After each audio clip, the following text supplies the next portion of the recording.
नमस्कार दोस्तों, स्वागत है आपका friends at preparation YouTube channel पर। और इस लाइव क्लास में मैं आपसे डिस्कस करने वाला हूं करंट अफेयर और जनरल स्टडीज़ के वो सारे क्वेश्चन जो कि आपसे पूछे जा सकते हैं कॉम्पिटिटिव एग्जामिनेशन में, जो कि एसएससी, सीजीएल, सीडीएस, ईपीएफओ और इस तरह के वो सारे एग्ज़ाम जिसमें कि करंट अफेयर और जनरल स्टडी सिलेबस का पार्ट होता है, उन सारे एग्ज़ाम में ये काफ़ी यूज़फुल है। ये यूपी और पीसीएस, यूपीएससी और यूपीपीसीएस जैसे जो एग्ज़ाम है या स्टेट लेवल के पीसीएस एग्ज़ाम है उसमें भी काफ़ी यूज़फुल वीडियो आपके लिए हो सकती है। चलिए स्टार्ट करते हैं फिर डिस्कशन। फर्स्ट क्वेश्चन कुछ इस तरह है आपके लिए, with reference to the scheme of formalisation of micro food processing enterprises, जिसे शॉर्ट में बोला गया है FME, consider the following statement. इस क्वेश्चन में आपसे एफएमई यानी कि जिसे शॉर्ट में जो बोला जा रहा है scheme for formalisation of micro food processing enterprises, उसके बारे में आपके यहाँ पे 3 स्टेटमेंट दे रखा है आपको, और नीचे पूछा जा रहा है which of the statement given above are correct. तो करेक्ट कौन सा है आपको आइडेंटिफाई करना है। तीनों स्टेटमेंट एक एक करके चेक कर लेते हैं। फर्स्ट स्टेटमेंट कुछ इस तरह से आपके लिए, it intends to increase access to finance for the micro food processing enterprises. मतलब इस स्कीम का जो इंटेंट है यानी कि लक्ष्य जो है वो ये है कि भाई माइक्रो फूड प्रोसेसिंग यूनिट जो भी हमारी कंट्री के अंदर है, उस इंटरप्राइजेस जितने भी है उनके लिए फाइनेंस इंक्रीज करना, यानी कि वो उनके रीच में, उनके एक्सेस में फाइनेंस पहुंच सके और वो अपने इंडस्ट्री इंटरप्राइजेस को आगे जाके लीड कर सके। तो फर्स्ट स्टेटमेंट में ये बोला जा रहा है। सेकेंड स्टेटमेंट में बोला जा रहा है it is a central sector scheme, यानी कि जो सेंट्रल गवर्नमेंट के जो होते हैं उससे रिलेटेड ये स्कीम है, यानी कि सेंट्रल गवर्नमेंट ने इस स्कीम को इंट्रोड्यूस किया, लॉन्च किया है, इस तरह आप बोल सकते हैं। थर्ड बोला जा रहा है the scheme is limited only to the area covered under the aspirational district programme. हमारी कंट्री के अंदर जितनी भी डिस्ट्रिक्ट है उनको कुछ कैटेगरी वाइज डिवाइड किया गया है, जिसमें से एक कैटेगरी जो है एस्पिरेशनल डिस्ट्रिक्ट होता है। इसमें क्या होता है इस डिस्ट्रिक्ट के अंदर कि ये फुली डेवलप्ड डिस्ट्रिक्ट नहीं होती, बल्कि ये डेवलपिंग एक तरह की है और ये डेवलप की प्रोसेस के अंदर है। तो उस तरह के जो डिस्ट्रिक्ट है वहां पर इस प्रोग्राम को लॉन्च किया गया, यानी कि इसे ओवरऑल पूरी कंट्री में लॉन्च ना करके ट्रायल बेसिस पे अभी, मतलब एक तरह से अभी स्टार्ट करने से पहले जो कुछ लिमिटेड एरिया में, लिमिटेड डिस्ट्रिक्ट में से स्टार्ट किया गया। तो आपको ये बताना है कि भी करेक्ट स्टेटमेंट कौन सा है। फर्स्ट स्टेटमेंट में बोला जा रहा है कि ए वन ओनली, यानी कि फर्स्ट स्टेटमेंट जो है वो जो है वही करेक्ट है बस, यानी ये वाला। बी ऑप्शन में बोला जा रहा है फर्स्ट एंड सेकेंड ओनली, यानी कि फर्स्ट स्टेटमेंट ये वाला और सेकंड स्टेटमेंट ये वाला, ये दोनों स्टेटमेंट करेक्ट है। और थर्ड में यानी सी ऑप्शन में बोला जा रहा है कि second and third only. Second का मतलब ये सेंट्रल सेक्टर स्कीम के बारे में बोला जा रहा है, और थर्ड स्टेटमेंट का मतलब ये स्कीम क्या लिमिटेड एरिया को कवरेज करता है, जो कि बोला जा रहा है कि एस्पिरेशनल डिस्ट्रिक्ट प्रोग्राम है ये थर्ड स्टेटमेंट, ये सी ऑप्शन में बोला जा रहा है। और डी ऑप्शन में बोला जा रहा है कि 1, 2, 3 तीनों ही स्टेटमेंट करेक्ट है रिगार्डिंग एफएमई। तो करेक्ट आंसर आपके अकॉर्डिंग क्या है, एक बार क्वेश्चन को अटेम्प्ट कर लीजिए। तो इस क्वेश्चन का जो करेक्ट आंसर है वो हो गया ए, यानी वन ओनली, यानी कि जो फर्स्ट स्टेटमेंट है वो करेक्ट है, बाकी दो स्टेटमेंट उसमें कुछ ना कुछ मिस्टेक है। अब मिस्टेक क्या है समझ लेते हैं आप। तो जैसे फर्स्ट में बोला गया कि formulation of micro food processing enterprises, जिसको शॉर्ट में बोला गया एफएमई, इसका इंटेंट क्या है कि फंड या फाइनेंस इंक्रीज करना, कि भाई इस तरह की जितनी भी ऑर्गेनाइजेशन है जो कि फूड प्रोसेसिंग से रिलेटेड है उनके रीच में, उस यूनिट जो भी है उसके रीच में फाइनेंस पहुंच सके, उनको मतलब एक तरह से एस्टेब्लिशमेंट हो सके, वो ग्रोथ कर सके और अच्छा काम कर सके। तो इसे एक तरह से ये बोले कि भाई उसे मोटिवेट करने के लिए ये स्कीम लॉन्च की गई है। तो फर्स्ट स्टेटमेंट तो करेक्ट हो गया, इसलिए हमारा ऑप्शन ए यानी फर्स्ट स्टेटमेंट वाला करेक्ट है। बाकी जो दो स्टेटमेंट है हमारे पास उसमें कुछ ना कुछ मिस्टेक थी। तो ये जो बोला गया कि सेंट्रल गवर्नमेंट की स्कीम है, नहीं भाई यहां गलती हो गई, ये सेंट्रल गवर्नमेंट की स्कीम नहीं है बल्कि सेंट्रल गवर्नमेंट की स्पॉन्सर स्कीम है। सेंट्रल स्कीम का मतलब होता है जिसमें 100% जो फंड होगा वो सेंट्रल गवर्नमेंट करेगी, फंड उनके द्वारा ये रिलीज की जाएगी। लेकिन जो सेंट्रल स्पॉन्सर स्कीम होती है इसमें क्या होता है, सेंटर स्टेट दोनों मिलकर काम करती है, ठीक है। और जो फंड का जो रेशियो होता है वो एक फिक्स कर लिया जाता है कि भी इतने परसेंटेज सेंट्रल गवर्नमेंट देगी और इतने परसेंट इतनी देगी। जैसे इस स्कीम के अंदर जो तय किया गया वो रेशियो किया गया 60:40, यानी 60% सेंट्रल गवर्नमेंट और 40% स्टेट गवर्नमेंट इन्वेस्ट करेगी स्कीम के अंदर। ये बोला जा रहा है सेकंड स्टेटमेंट के अंदर। और थर्ड स्टेटमेंट में ये बोला जा रहा है कि भाई ये एस्पिरेशनल डिस्ट्रिक्ट के बारे में बात की गई थी, नहीं, यहां भी गलती हो गया। यहां ये बोला गया कि भाई ये ऑल इंडिया बेसिस स्कीम है, यानी कि पूरी कंट्री में जितनी भी डिस्ट्रिक्ट है सब जगह ये लॉन्च हुई है, किसी पर्टिकुलर सिलेक्टेड डिस्ट्रिक्ट की बात नहीं हो रही है, सब में लॉन्च की गई है। और इसमें जो बजट रखा गया, जो आउटले यानी बजट रखा गया, वो 10,000 करोड़ रुपीस का रखा गया है। यानी कि सेकेंड और थर्ड स्टेटमेंट हमारी गलत होगी, फर्स्ट सही है, तो आंसर हमारा ए ऑप्शन है। अब देखते हैं नेक्स्ट क्वेश्चन। अच्छा, नेक्स्ट क्वेश्चन जाने से पहले आपके लिए ये है कि क्वेश्चन है आज का कि आपको ये बताना है कि हमारी कंट्री में कितने तरीके से डिस्ट्रिक्ट को डिवाइड किया गया है। सॉरी एक मिनट, हाँ, कितने तरीके से हमारी कंट्री के एक मिनट कि जैसे ये बोला जा रहा है ना ये एस्पिरेशनल डिस्ट्रिक्ट, तो इस तरह से हमारी कंट्री के अंदर जितने भी डिस्ट्रिक्ट को किस किस कैटेगरी में डिवाइड किया गया और वो जो डिवाइड किया गया उसके पीछे लॉजिक क्या है वो आपको बताना है। ठीक है, चलो देखते हैं नेक्स्ट क्वेश्चन। अच्छा, इस क्वेश्चन में आपसे पूछा जा रहा है with reference to the Alzheimer disease consider the following statement, यानी कि अल्जाइमर जो डिसीज है उसके रिगार्डिंग में आपसे स्टेटमेंट दे दिया गया है और आपसे पूछा जा रहा है कि which of the statement given above are correct. तो करेक्ट क्या है आपको बताना है, दो स्टेटमेंट है, पहले उसे पढ़ लेते हैं। तो फर्स्ट स्टेटमेंट जैसा आप देख रहे हैं उसमें ये बोला जा रहा है it is an psychological disorder, मतलब ये साइकोलॉजिकल यानी कि मनोवैज्ञानिक डिसऑर्डर या विकार है which affect the memory and can lead to dementia. अच्छा, ये जो बोला जा रहा है कि ये जो बीमारी है ये हमारे जो मनोवैज्ञानिक काइंड ऑफ बीमारी यानी कि साइकोलॉजिकल काइंड ऑफ डिसीज है, डिसऑर्डर है, ये बोला जा रहा है। और ये एक तरह से डिमेंटिया से रिलेटेड है और ये ऐसा बताया जा रहा है फर्स्ट स्टेटमेंट के अंदर। अच्छा, सेकंड स्टेटमेंट जो है वो ये बोला जा रहा है कि Trojan peptides is one of the preventive measure for it, यानी कि ट्रोजन पेप्टाइड्स जो है इसका प्रिवेंटिव मेजर है, ये सेकंड ऑप्शन में बताया जा रहा है। पहले इन्होंने डिसीज को डिफाइन कर दिया और सेकंड स्टेटमेंट में इसका जो इसके अगेंस्ट में निवारण या फिर कह सकते हैं प्रिवेंटिव मेजर क्या हो सकते हैं उसके बारे में बता दिया। अब आपसे पूछा जा रहा है कि भाई ये बताओ कि भाई ये स्टेटमेंट कौन सा सही है और कौन सा गलत है, तो आपको करेक्ट आंसर क्या हो सकता है वो सिलेक्ट करना है। तो देखिए करेक्ट स्टेटमेंट के लिए इस तरह से इन्होंने कोड दिया है। ए में बोला जा रहा है कि फर्स्ट स्टेटमेंट यानी कि one statement, only first statement is correct, this one. And second option जो बी है उसमें बोला जा रहा है कि सेकंड स्टेटमेंट यानी कि ट्रोजन पेप्टाइड्स के बारे में बोला जा रहा है कि ये सही है। और सी में बोला जा रहा है कि दोनों ही गलत है यानी कि दोनों ही करेक्ट है, फर्स्ट भी और सेकंड भी। डी में बोला जा रहा है आपसे ना फर्स्ट सही है ना सेकंड सही है, यानी कि दोनों में से कोई सा भी सही नहीं है, दोनों ही गलत है। तो आप बताइए आपके अकॉर्डिंग सही क्या है और गलत क्या है। तो करेक्ट आंसर है इस क्वेश्चन का, आई होप आप लोगों ने अटेम्प्ट कर लिया होगा, वो है ऑप्शन बी, यानी कि जो सेकंड स्टेटमेंट है सिर्फ वही करेक्ट है, फर्स्ट स्टेटमेंट वो गलत था। गलत क्या है अब देख लेते हैं।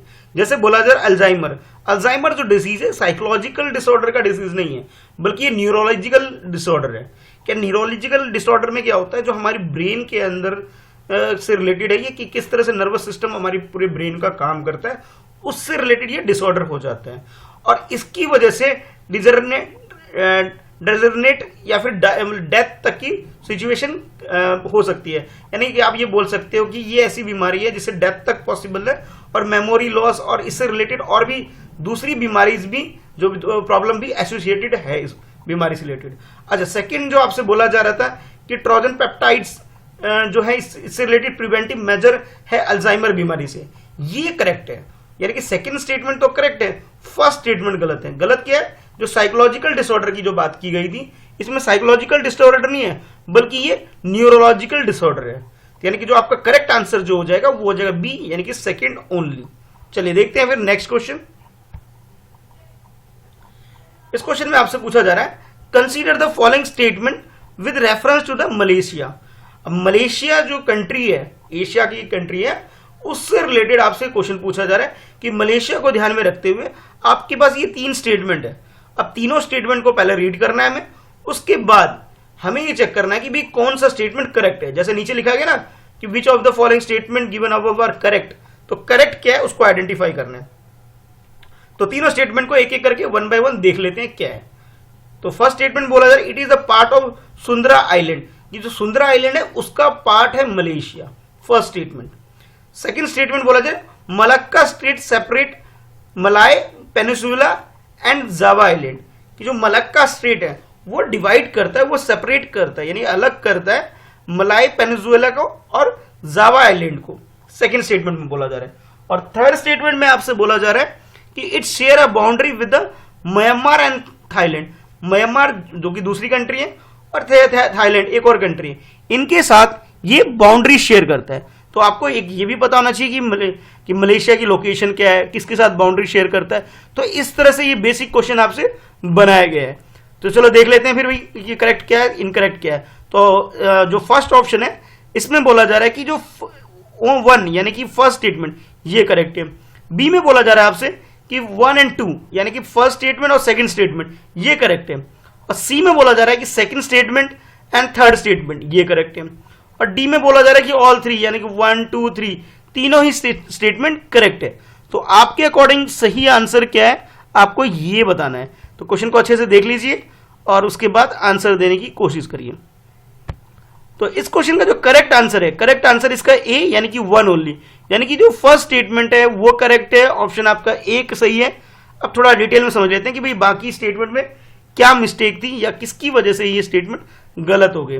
तो जब पहले ही बोला कि ना मलक्का स्टेट सेपरेट करती है मलाय पेनिसुला एंड सुमात्रा आइलैंड को, ये बोला गया, ये सही स्टेटमेंट होनी चाहिए थे। जबकि क्वेश्चन में आपको क्या दिया था, जावा आइलैंड दिया था, ये जावा आइलैंड जो है ये गलत हो गया। ठीक है, जरा ये देख सकते हैं आप, ये क्या नाम है मलेशिया जो कंट्री है वो हम इस तरह से मैप में आपको इस तरह से दिखाई देगा अगर आप गूगल मैप यूज करके या फिर कोई भी एटलस वगैरह यूज करते हैं। तो ये एक्चुअल में ये जो मलेशिया है, ठीक है, ये एक तरह से आइलैंड कंट्री है और ये दो मेजर आइलैंड, वैसे तो छोटे छोटे कई सारे आइलैंड है, लेकिन तो जो दो मेजर आइलैंड है ये फर्स्ट ये और सेकंड ये, इन दोनों को मिला करके ये बना हुआ ये मलेशिया कंट्री है। अच्छा, उसके बाद जैसे आपसे बोला गया कि ये अपनी बाउंड्री शेयर करती है म्यांमार के साथ और थाईलैंड के साथ, यहां भी गलती होगी। गलती है कि म्यांमार के साथ ये बाउंड्री शेयर नहीं करती, ये बाउंड्री शेयर करती है सिर्फ थाईलैंड के साथ, जो कि ये रही। ठीक है, ये सिर्फ थाईलैंड के साथ ये बाउंड्री शेयर करती है, म्यांमार तो इधर ऊपर जाकर के इस तरफ है। ठीक है, तो ये लोकेशन आप एक बार देख लीजिए ध्यान से कि भाई ये मलेशिया दो मेजर आइलैंड के अंदर है और ये थाईलैंड जिसके साथ ये बाउंड्री शेयर कर रही है यहाँ पे। और जो बाकी जो बात की जा रही है म्यांमार भाई ऊपर है, जब हमारे जो नॉर्थ ईस्ट पार्ट है हमारे कंट्री का, उसके जो ईस्ट पार्ट है यानी कि हमारी कंट्री से अरुणाचल प्रदेश, नागालैंड, मणिपुर, ये जो स्टेट हैं ये म्यांमार के साथ बाउंड्री शेयर करते हैं। इंटरनेशनल बाउंड्री की बात की जा रही है। ठीक, आई होप क्वेश्चन समझ में आ गया होगा आपको। चलो अब देख लेते हैं नेक्स्ट क्वेश्चन। नेक्स्ट क्वेश्चन में आपसे पूछा जा रहा है, consider the following statement about Jio textile. Jio textile क्या होता है, इससे रिगार्डिंग आपसे कुछ स्टेटमेंट यानी कि 4 स्टेटमेंट दे रखा है आपको और आपसे पूछा जा रहा है कि भाई इनमें से कौन सा स्टेटमेंट करेक्ट है। जो नीचे लिखा है ना कि which of the following statement mention above are correct, तो अब आपको करेक्ट स्टेटमेंट क्या है ये देखना है और उस हिसाब से अपना आंसर करना है। तो पहले एक बार स्टेटमेंट पढ़ लेते हैं। तो फर्स्ट स्टेटमेंट ये है, इट इज ए सिंथेटिक और मैन मेड बायोडिग्रेडेबल मटेरियल, मतलब ये किसी से बना है, बायोडिग्रेडेबल मटेरियल से बना है, ह्यूमन मेड है, सिंथेटिक है, ऐसा ऐसा बोला जा रहा है फर्स्ट स्टेटमेंट के अंदर। सेकंड स्टेटमेंट में आपसे बोला जा रहा है, it has a high degree of permeability, ये बोला जा रहा है कि इसमें हाई डिग्री ऑफ परमेबिलिटी है सेकंड स्टेटमेंट के अंदर। और थर्ड स्टेटमेंट में आपसे बोला जा रहा है, it has the ability to separate and filter, इसमें सेपरेट करने की और फिल्टर करने की मतलब एक एबिलिटी है, when used in association of soil, कि सोइल के साथ अगर आप इसे यूज करते तो इसे फिल्टर करने की एबिलिटी है, ये बोला जा रहा है। और नेक्स्ट स्टेटमेंट में आपसे बोला जा रहा है, it is resistant to root mould and moisture, कि भाई इसे आप मोड़ सकते हो, ये नमी को मॉइस्चर को भी डील कर सकता है, इस तरह की रेजिस्टेंस है इसके अंदर, कहने का मतलब ये है। तो आपको ये बताना है कि सही स्टेटमेंट क्या है। तो ऑप्शन ए जो है आपके लिए, उसमें बोला जा रहा है कि 1 और 2 यानी कि ये दोनों स्टेटमेंट ये करेक्ट है। अच्छा, नेक्स्ट स्टेटमेंट जो है, जो ऑप्शन है आपके लिए, उसमें बोला जा रहा है फर्स्ट, थर्ड एंड फोर्थ, यानी कि सेकंड वाले को छोड़ करके बाकी तीनों स्टेटमेंट है ये करेक्ट है, ये आपसे सेकंड ऑप्शन में बोला जा रहा है। और नेक्स्ट थर्ड ऑप्शन में सी में बोला जा रहा है आपसे कि भी थर्ड एंड फोर्थ स्टेटमेंट है ये दोनों ही सही है सिर्फ। लास्ट ऑप्शन जो है इसमें बोला जा रहा है कि ये चारों स्टेटमेंट, यानी कि ये ए, ये फर्स्ट, सेकंड, थर्ड, फोर्थ, चारों स्टेटमेंट, ये चारों के चारों स्टेटमेंट करेक्ट है। तो आपके अकॉर्डिंग सही आंसर क्या है, क्वेश्चन को अटेम्प्ट कर लीजिए एक बार। तो इस क्वेश्चन का जो करेक्ट आंसर हो गया वो हो गया डी, यानी कि 1 2 3 4 चारों स्टेटमेंट करेक्ट है। अब डिटेल में समझ लेते हैं क्या है। तो जैसे इसमें बोला गया था कि भी ये जियो टेक्सटाइल ह्यूमन मेड है, सिंथेटिक है। इसमें सिंथेटिक होने का मतलब है इसमें क्या है, पॉलिस्टर भी है और पॉलीपिनोल, ये दोनों चीज मटेरियल यूज्ड है इसके अंदर। ह्यूमन मेड मटेरियल है, बायोडिग्रेडेबल इन नेचर है, ये सारी बात इसके रिगार्डिंग में सही है।